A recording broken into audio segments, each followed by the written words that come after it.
Hey everyone, Margarita here.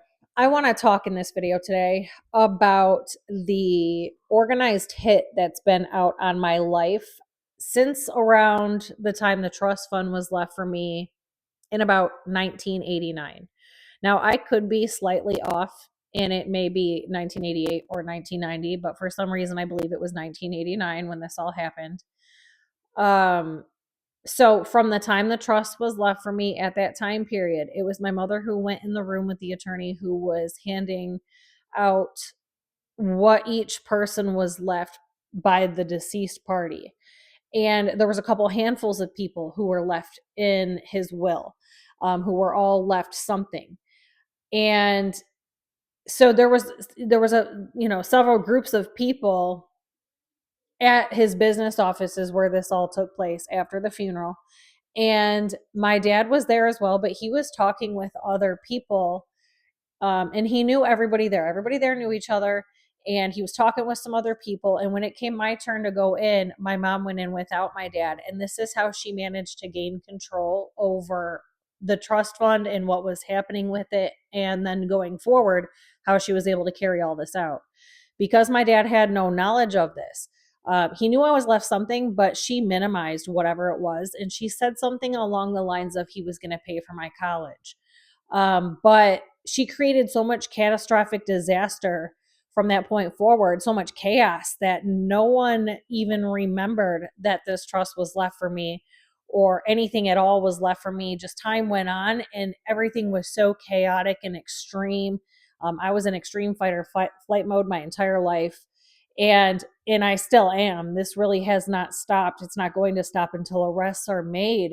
And because there was just so much that she had caused, my dad didn't remember any of this at any point. And currently, where we are today, he's really of no use. He's not going to remember any of this since his injury and his condition where he is in the current.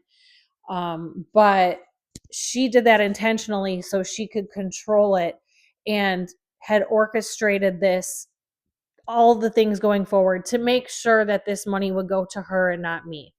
So immediately when this all happened, she began farming a false narrative about me and growing it very slowly over time from that point in my life forward.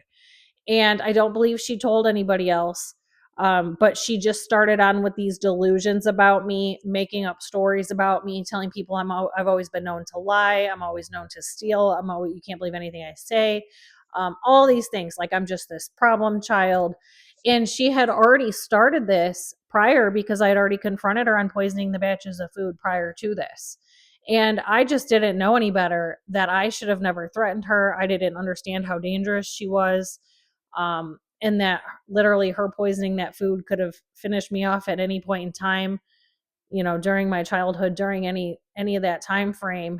And she already got ahead of the game and was telling people false information about me, beginning to grow the false narrative prior to the trust being left.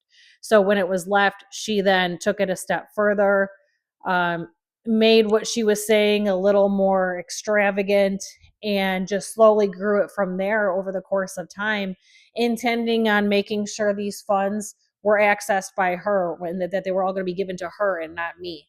And I could just see the wheels spinning from the day that this all happened when we were in that little office. So part of the stipulations were, if I were deemed mentally incompetent, incarcerated, or deceased, then she would be able to access these funds. So immediately she began trying to carry one of those out, and was like growing it over time to carry those out. So right away, she would cause reactive abuse situations in front of other people. So it would look like I'm the problem whenever somebody else walks in. It looks like I'm the problem because of what she was doing. And she did that to make it look like I had this ongoing mental disorder. And she still tries to do stuff like that today. We don't have contact, and we haven't for decades. But there was a few times during my dad's injury, there was a few times here or there in passing where she did attempt to do this to me.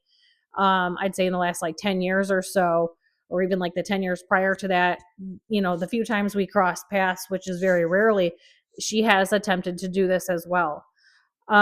because she did it my entire life. And she gets off on doing that and thinking it's funny, knowing that she had full control over me because I was such a small child and I didn't know any different. I didn't have anybody to turn to. I didn't have living grandparents, didn't have siblings, didn't have anyone to ask for help, or I didn't even have the vocabulary to describe what she was doing or that these things had names. So she did all that to eventually lead this into it looking like I have a mental disorder down the line when I was approaching age 18.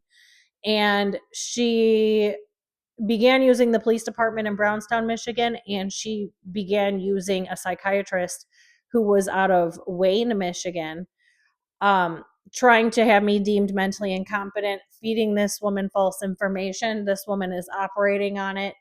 And she had full control over the narrative with the woman instead of the woman recognizing that I was being narcissistically abused, amongst other forms of abuse. She did not recognize what the actual problem was. And I have a picture of that intake paperwork from that day. And you can clearly see that's not a 16-year-old that has anything mental going on. This is a hardworking 16-year-old, very short and sweet, to the point. And you could tell I was working on buying my own home. You can tell I even put the amount of money I think that I made per week at that time. So she had orchestrated this because the plan was to have me deemed mentally incompetent and her to have some type of documentation going forward so that she could access the trust fund, is what she was attempting to do. She even staged, she set it up so I would have a mental evaluation, except for it didn't come out to her liking. So she wasn't able to move forward with those documents. She eventually threw them at me at one point. And then about 7 years ago, they showed up here at my house in one of the totes full of the different proofs that was being brought to me of the ongoing crimes and harassment. So that's where I took the picture of it. That's why I have the picture. But this did all start from 1989. So from that point forward, here she was calling all my teachers every step of the way, trying to make it look like I'm just this problem. And because that alone made everything so chaotic. And my dad was at work all the time, and she would just repeat delusions to him when he would get home. And that continued on long after I left her house when I turned 18. That's still going on in the current day. So it never clicked for him that these things that she's saying aren't real. So this has been going on my entire life. Now, beyond her trying to prove like I have this mental disorder, she also was attempting all of these at one time, each avenue. So that way, if one situation didn't work, these other ones would be backups. So the other option would be to have me finished off so I'm not here anymore. So that's where the poison batches of food come in. She was already doing this. I had already caught her. I don't know how long she's been doing it. It could have been going on long before I was ever born. I'm just not aware. And that is still going on in the current day. That is something she still does. And she was doing it very heavily right before I got banned from my dad about a year and a half ago. She was basically attempting the same things on him as she did me. Same thing, to finish him off, collect his assets, and take off is what she was going for. But that is what she was also doing. I did not start having extreme effects from the poison in the food till I was 10 years old, but it was going on, prior to the trust being left for me. And then it probably amplified a little bit shortly after that. And it became, I believe, every night at dinner. By the time I was 10, it was definitely every night, all the way until I started working in restaurants when I was 14, got my driver's license at 16. Wasn't really home much because I would work 2-3 jobs and have numerous work permits because I was already planning on moving out and leaving because nobody was trying to help me get the situation under control back then. And then once I turned 18, I cut all ties, and was in my own home with my own food. But all along the way, she was poisoning the batches of food in hopes to either finish one or both of us off, including my dad, because there was a couple incidences that happened to him where he got rushed back to the hospital. And I don't believe the cause of it was ever found. But now that I know what I know and everything has played out, that's what was going on during that time period. She wasn't just doing this to me, she was doing this to my dad all along the way as well, which she is still attempting to do to him, collect all his assets, finish him off, and leave. And that's what was going on with the both of us every step of the way. So here she was doing that in the background. At the same time, she's also trying to have me deemed mentally incompetent. And then also, she's trying to get me incarcerated. I don't know what period of time they need me incarcerated for her to gain access to this trust fund. But she began using the Brownstown Police Department in Michigan when I was 16 years old. So that there is a trail of this because that's where the false charges on me began. It was the year 2000, I believe. And it's still going on today. So these sets of false charges, it's gone on all along the way, mostly with Brownstown, Michigan Police Department. It's gone on with my city's police department in Flat Rock, Michigan. It's gone on with Monroe County, Michigan. It's gone on with Romulus, Michigan. And that's pretty much it. But she's been using these different police departments since the year 2000 to try to get false charges pinned on me. Some of these charges did stick. Some of these charges I was charged with. And like I said in a previous video, I will do my separate video on all the different charges on me along the way, because a lot of it shouldn't even be on my record. And it's her causing all this.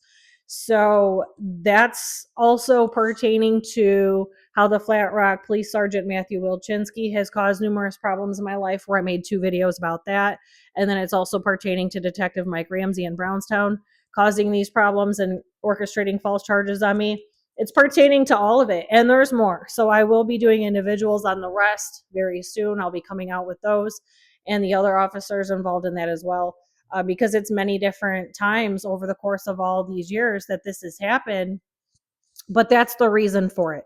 So she's tried to orchestrate many different situations where I'm criminally charged. And she got away with it. The first time she attempted this, she got away with it right away. No charges should have ever been filed. I should have never been in court in the first place. And this is something that can still be verified to this day because there was somebody else involved, and I do still have contact with that person. So I can point out right when that all started. And then as she was getting away with doing this each step of the way, that's where she became more and more confident that she could continue to do all this, continue to get away with it. But that's what's been happening every step of the way since the year 2000. We're entering 2026. This is still going on for me. And this is part of the reason some of the disruptions in my life have occurred. A lot of the setbacks financially, physically now due to my injuries, and numerous factors. But this is still going on. So all those videos I talked about, go watch those videos if you haven't already. And there will be a few more coming up shortly on some of the other crimes these police officers have participated in. So this was planned long term. She had this going on even when we had no contact. I cut all contact in 2002. She did all this from behind the scenes. Or if she heard something happened, or she gets any little piece of information along the way, she'll insert herself in whatever situation is going on.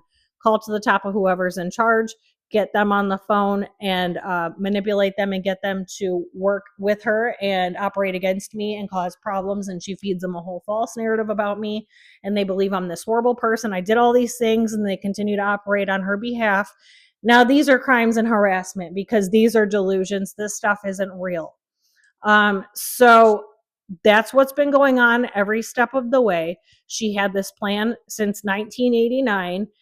You could see the wheels spinning. You could see them spinning all the different times along the way. All the different times we've been alone since I've been an adult. Because I once said something about the money when I was approaching adulthood. And she tried to make up some excuse on why I wouldn't be getting it. But I didn't fully understand how trust funds and different things like that worked at the time. So I didn't really I'd never brought it up again. I was in so much chaos. And then my life got more chaotic from that point forward. It never calmed down. And then I lost memories because it was so extreme for a few years. I lost 3 years of memories from the time I was 18 to the time I was 21. Those memories didn't start coming back until 2016 when I was in my early 30s. So I never brought it up again after that. And the reason for all that chaos was to make sure I would forget, to make sure my dad would forget.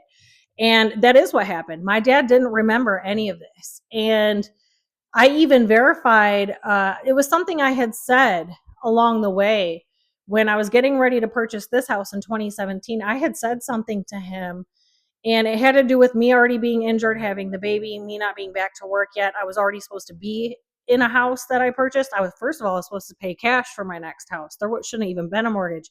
And all these circumstances happened, but at the root was my mother's criminal escapades, all the wipeouts, all the harassment. And so I had actually brought something up to him in 2017, and he basically verified that he had no knowledge of this trust, just based on what I said to him at that time, me not fully remembering everything yet at that time. And it wasn't until shortly after that that the memory started coming back from that time period. And so she orchestrated all that chaos so that the two of us would forget. That way she could be operating in the background, manipulating to make sure this money is somehow given to her and never given to me. And it didn't help that she had been jealous of me from the time I was born. But she literally did all three of those at the same time, running concurrently, because she wanted to make sure if one situation wasn't able to be pulled off, that she could jump to the next. So that way, if her poison food didn't end up finishing me off, or she wasn't able to get me deemed mentally incompetent on paper, then here she was trying to make sure I was arrested or incarcerated. And she used all these different methods to cause this. And this was all orchestrated and lined up and already actively going before I had turned 18, all three of them. And then once I turned 18, which was in 2002, and I got in my first home that I bought, I was experiencing problems with CPS right away. I hadn't even been in my home a couple days. I'd moved in labor, had the baby all in one weekend, and it hadn't even been a week we were in the house, and here was CPS at my door. Well, I had no clue what was really going on behind the scenes and how all this actually worked, because I went through this so much that now I fully understand everything and how everything works in the world to a greater degree than most people out there. But it turned into her using CPS numerous times. And then because I was in my own home and that was the only way for me to physically be in a safe place, she wanted to make sure that that was taken from me. She was trying to make me look mentally and financially unstable still. So she was causing problems where it would disrupt my income, or I would be being harassed by different agencies and people. So it would cause more problems. And then I would lose my home. And she kept trying to make me lose my home, which she has done 3 times. I've been forced from 3 homes that I've owned, 2 that I've rented since 2002. She's caused all of this. And it's to make her false narrative that she already grew over the course of all that time, all those decades. It was to make that false narrative look true. But what she didn't factor in was the fact that I've been gainfully employed since I was 16 years old, been working even longer. I was never scraping by. I always made good money. And she didn't factor in how high up on the chain my level of income was from a very young age. And it had always been that way. And she just perceives things to be a different way. I don't know if she truly believes this, or this is just delusions coming out of her mouth, or if it's maybe she knows the truth and just acts like she's dumb. I don't really know, but I guess she just believes that if somebody didn't go to college for 4 years or more, that you don't ever get a good job, or that you're not successful, or she has that implanted in her head somehow. These things come out of her mouth. They have all along. And that's just not reality, because I've had a very good paying job from the time I was 16 years old, and then became 100% self-employed by 2012. By then I was not even 30 yet. I was self-employed even longer than that. And I still had my numerous streams of income. So her thought process is not in reality about how things in the world actually work. And I just continued to keep working really hard because I had to always accommodate this harassment that was always ongoing. I'd have to bend over backwards, jump all these hurdles, and work harder than everybody else at a more rapid pace than everybody else, because I knew that these crimes were, I mean, yeah, technically they were crimes. The crimes and the harassment were ongoing in the background. They were just more spaced apart initially once I first got into my own home, all those years ago. And then as time went on, it became more frequent. These harassment batches of escapades, these batches of crimes, they'd be spaced apart, and then she'd go like on a whole escapade at one time and create all types of chaos and destruction, like a tornado came through all of a sudden, and then the fallout will go on for months to years each time this would happen. But what I did was I made sure I always made really good money so that way I could accommodate the next disaster coming. And I was always able to accommodate that until I became permanently injured in 2018. And I still accommodated it to some degree, but it's caused a lot more problems, a lot more setbacks, a lot more financial wipeouts, a lot more due to my condition and my health, a lot more physical wipeouts as well, when none of that should have ever been the case. It's her doing. But this was all planned from 1989 on, and she's literally gotten away with it every step of the way. She had it planned the whole time. I just did not recognize, because I was so young, and that's the environment I grew up in, not knowing anything different and not having anybody to reach out to. And then even the people I could have reached out to in the schools, she made sure she controlled the narrative about me with them, made sure they saw me in a different light, made sure they didn't see me for who I really am, made them believe things about me that wasn't real, just in case that I reached out to them for help, then they would not believe me or try to help me. So, and I didn't even try because I could kind of see what was already going on. I knew she was calling them with delusions about me already in elementary school. So I never even attempted to do that. But she had it planned all along. It was very orchestrated, very calculated. And then by the time I had my two older kids, I don't know at what point she fraudulently was able to gain access to this trust fund, but she did so by portraying to everybody she always had custody of and raised those two kids, which was never real. So I don't know who helped her or who wrote letters on her behalf or what agencies actually helped her. And that's another thing. That's why she was using CPS as well, because her intention was to take them so she could get access to the trust, which I kind of have proof of. I've already released the video where I play a recording of her where you can tell that she believed that CPS was just going to take my kids from me on her demands and bring them to her. So I released that video earlier this year. And I don't know how many agencies, in total were all involved, but she did start to use different agencies along the way because that was how she intended on gaining access to this trust, was portraying herself to have custody of my kids. So I'm not sure what documentation was conjured up, if she's got people that she worked with in the medical system who possibly fabricated some documentation about me for her. I don't know if it's family members. It could be a mix of all these. I don't know if it's police departments. It's a mix of those. But that's why there was so many CPS harassment situations along the way, because she was repeatedly trying to get my kids in her possession all these years. And the CPS harassment stopped, I'd say, in 2023. There was one last time where this happened after my dad fell, and I was trying to report her crimes and let people know what was going to be going on. And she made a false CPS report on me when I lived at my house in Ohio. However, at that time, no one knew where my other home was. I refused to share the address. It was not public. I did not change my address on my ID for numerous reasons. I was only going to be gone temporarily. It was already known in advance, and my life was in danger on several levels. So there wasn't a way for them to find me. And since then, there hasn't been any more phone calls. But even if there was, it's not going to end well for any of them. But I do have a lot of the reports from all those years prior, from 2002 to 2020. I do have printed and in my possession. So that was the reason for her using that agency. But at any point along the way, any situation happened. It doesn't matter who it's involving, where it was at. If she catches wind of any of this, then she inserts herself in this situation, calls to the top, and creates more problems. So that's been going on every step of the way. I'll do different videos on all the different times she's done these crazy events that she orchestrates, and then it's like a tornado comes and just spins everything out of control. I'll do individual videos on each little escapade that she's gone on along the way, because it would just be impossible for me to sit here and kind of name them all off. But that's what she was doing. And along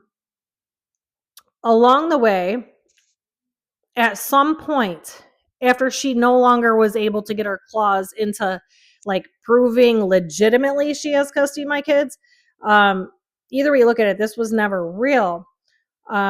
She did try to kidnap them 2 separate times when they were minors. So I will get more into some of those videos as well. Coming up here soon, I will be releasing some of those, because the Brownstown Police Department is involved in that as well. And that's the reason my daughter is now 20 years old and not graduated from high school. So she did try to physically kidnap them and use police to help her, as if like she has some type of control or power.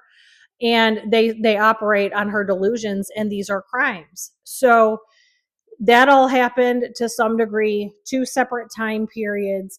And then eventually it led to her hiring other individuals to insert themselves into my life, which, now that I know what I know, she was already doing this 20 years ago. She was already, I can point some names out, but she did this 20 years ago, got people to follow me around, insert themselves in my life at my place, different places I've worked along the way. Those people were paid to bring her back information. There was people who did like a 1-day ordeal and followed me here or there. And one of them even took a picture of me, and I still have it. It ended up in a court file in 2013. So I knew that there was something odd about the guy, and he was paid to do that. So there was people all along the way where she paid money for them to insert themselves into my life and or just gather information on me. And now looking back on it, I do believe she's the one who paid the private investigator that was sitting outside my house in 2018 and then had followed me to work down in Ohio after that. And it went on like several different days within a several week period. And the guy stood out like a sore thumb. And he even approached me at a gas station in Ohio and then showed up at my work after this. So I do believe that that was her that caused that. But there's been many people along the way where she's paid them to insert themselves into my life, follow me to different places I've worked. No matter how you look at it, she's paying all these different people, which obviously it's been going on about 20 years now. Maybe not constantly. Maybe she didn't have constant eyes on me. And nobody could possibly know where I was 100% of that time, because of the way I operate, the way I make my money. It wouldn't be possible to know. But over the course of time, there's been people on and off paid to insert themselves into my life. And once she was no longer fraudulently gaining access to this trust fund the way she was in the past, once my 2 older kids were approaching age 18, that's when she decided she needed to take further steps and she needed to cause more extreme destruction. And I will get to this in separate videos. It would be way too long for me to ever try to put in one video. But this was shortly before COVID. And because COVID happened, then there was about a year and a half where I was just at home completely treating every day, was not at work, could not go to work. And at no time should I have been working that year and a half prior to COVID either. I was literally in an extreme medical emergency, fighting to barely work the little bit that I was. And at no time should I have been working. But I ended up taking that long period off and then coming back in the summer of 2021. And right away, she was having people show up at my work and insert themselves into my life and bring back information. I mean, right away from that point forward, it was numerous different people, numerous different times, numerous different situations. So I'll get to, like I said, I'll get into those in different videos. But that's where it became more amplified. And basically, they were trying to make sure I was completely taken out. So that means either me being deceased or me being incarcerated, either one. But in the background, she was also still trying to portray to all these people that I had this ongoing mental disorder because I was in an extreme medical emergency with my brain swelling and suffocation and 50, 60 severe symptoms at once. And I wasn't receiving help in the medical system. And she was repeating delusions to the people in my household who were then screaming these delusions at me when I couldn't have sound. And it was creating extreme fights and extreme arguing and all these problems, and I couldn't have sound. And so by the time the police would show up, it looks like I have this mental disorder, which isn't real. I'm physically injured. My brain is physically injured, and I'm treating an inpatient injury on an outpatient basis. And she was causing all of that to happen in the background while she's placing delusional phone calls to my city's police department, and they're operating on whatever delusion she's telling them, believing I don't pay my own bills here, that this isn't my home, that I have this mental disorder, not anything regarding the physical injuries, which was actually what was going on. And the reason we were not receiving treatment within the medical system was because of my deranged mother and her criminal involvement as an employee at Beaumont Hospital for 45 years. That was the reason we were left for dead and forced to treat at a private center and pay cash. So that was going on at the same time. Here she was waiting for me to go back to work, basically, and finish off what she had started prior to COVID. And because I was so injured for like 3.5 years, I really didn't leave home at all for about 3.5 years. So there was nothing was going to be able to happen. The only way she was going to carry any of this out was by brainwashing and repeating delusions to the individuals who were coming in and out of my house and calling my city's police department. That was going to be the only in she had because I was completely homebound and like literally completely incapacitated, barely able to move from room to room in my house that entire time. And so that was how she was going about it at that time period. And then once COVID was over, she picked back up on what she was trying to plot shortly before COVID happened. And she got that information from my dad. She was trying to figure out where I worked, how I make my money or whatever. She's not comprehending I'm self-employed. You could tell that she really just thought that I'm some loser with some low paying job, not that I'm self-employed and I have complete control over my income and I make high dollar amounts in short periods of time. She did not factor any of this in. She was not looking at things properly either. But it was my dad who kind of told on her for what she was doing because she sent him to get the information from me. And then some of the things he said told on himself, told on her for what he would like. He didn't even know what he was doing. She just sends him to get information and then he brings it back to her. And he's so far like, this is before his injury, but he was not in reality about what she was actually doing. So I am aware that that's what was happening after COVID was done and I went back to work. This became extremely amplified. One of my children was already 18, the other was approaching 18. She was desperately trying to get um, either her to have custody of one or both of my minor children, or she was trying to have me taken out. And then she was still calling my city's police department. Anything to do with my city was going to be her only in because my functioning was still very limited. Me being able to go out and about in the world was extremely limited. I was literally only going to work and back and treatment and back for all those years. And so there was no other way to get into my life to create all this disaster she was attempting to create. And it just became extremely amplified at that point and nonstop from that point. So when one person failed the job, the next took over. When that person failed, the next took over. It just kept on going. And with what the fallout, the results of all that, so I'd say from 2021 to this is the end of 2025, the result of all that led to me being forced to stop everything in my life, come back to my house, address all of the fallout from all these crimes, all this harassment, and stop everything altogether. Where at that point, then no one had access to me because there was so much fallout.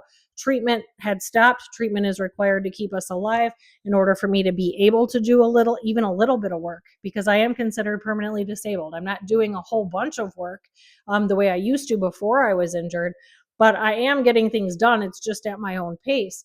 In order to get it all back in order, I was forced to just stop my entire life and address what I could when I could and try to address as much fallout as I could to get it all back in some type of working order. And where I am, so now it's been 2 years, like almost exactly 2 years, I'm still putting those pieces back in order So I haven't really gone anywhere in the past 2 years because I had no choice because of all the fallout, all the problems I was forced to deal with. There's a lot of situations going on at one time in order to get it all back in order. And then you have my injury that has to be accommodated every second of every day. I'm living with an injury that controls every second of my life. And the effects of that injury, they control every aspect of my life, every second of my life.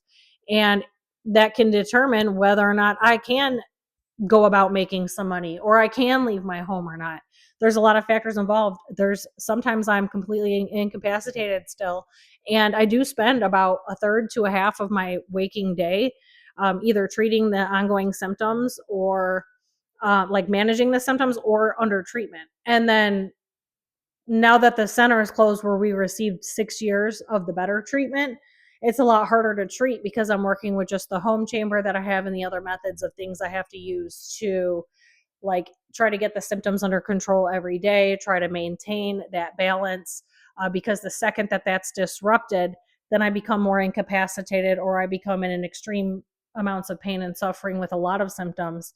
And it's completely out of control. It's really hard to get back under control and for things to flow for me to be able to put just regular daily functioning back like per day. So that's what's been going on the past 2 years. And it's literally due to the fallout of everything my mother had orchestrated along the way and having these people all insert themselves into my life, her attempting to gain access to what was left of the rest of the trust fund. And it was all those different people and agencies that she used to make that happen. And it literally led to my life being at a dead halt. Like nothing is going to move until it's all put back in order. And where I am with it now, arrests have to be made because I don't have the ability to restart my life how I did all those other times because of my injuries. I can't just rebuild and have what's been going on still go on or another escapade occur because I can't handle any more wipeouts physically or financially. I can't have another wipeout. If arrests aren't made, this is going to continue on. So in order for me to pick up any pieces of my life and begin to try to make anything flow, this all has to stop. Arrests have to be made. It's literally led to where it is today. It was grown from 1989 slowly, and then things were more spaced apart for a period of time, those disasters, those escapades. And then it turned into, once I became severely injured in 2018, it became very extravagant, very extreme. The harassment, the different agencies, the people, the repeating of the delusions were on overdrive. That's where it just became completely out of control. And then once my two older kids were approaching 18, or one was already 18, that's where the harassment of all these third parties and like the amount of people and the amount of time this was going on, and it wasn't spaced apart anymore. It was literally just back to back to back. That's where it became very excessive. And that's when I started seeking help from the FBI because it was very extravagant. So it's led to where I am today. It's led to my life being at a dead stop for 2 years, attempting to try to get all the fallout in some type of working order, get everything back in place so I can begin to build forward. But the problem is, if arrests aren't made, if these people aren't stopped, if she isn't apprehended, this is going to continue on. There's going to be another problem at some point. And she's always stewing and brewing in the background, waiting to drop the next bomb, waiting to go on the next escapade. She's always waiting to do that. So if that's not done, I'll start to build all the pieces back together, start to build on my next moves, and it's going to wipe me out again, physically and financially. So that can't happen. If that happens enough, one or two more times, I'm not even going to live. So, and that's what people don't understand. I walk a very fine line between life and death. It's imperative that treatment is maintained. It's really hard to do everything that I do with the condition I live with and the injuries that I suffer from, especially with all the harassment. I was accommodating this to a pretty good degree prior to my injury, but it became impossible after the injury. And that's why I'm so easily wiped out. Even though I am still holding on to everything, I can't afford another wipeout. So arrests have to be made. These are crimes. These are organized crimes. There are many people and agencies involved. I have the majority of their names. So all of these people need to be investigated and arrested and charged for their crimes, for their participation. It has destroyed every aspect of my life. This was all very organized, very calculated, every step of the way. The people who participated, they're well aware of that as well. They knew this was organized and calculated. They willingly did this, all to have a piece of the trust fund. Some of them have already taken payments from it. Some of them were promised more payments in the future once the job was complete, once they permanently took me out.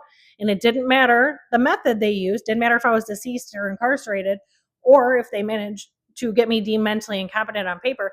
Any of those would have worked for them. It doesn't matter which one. She just needs one of those to be done. So all those people participating, that was what they were paid to do.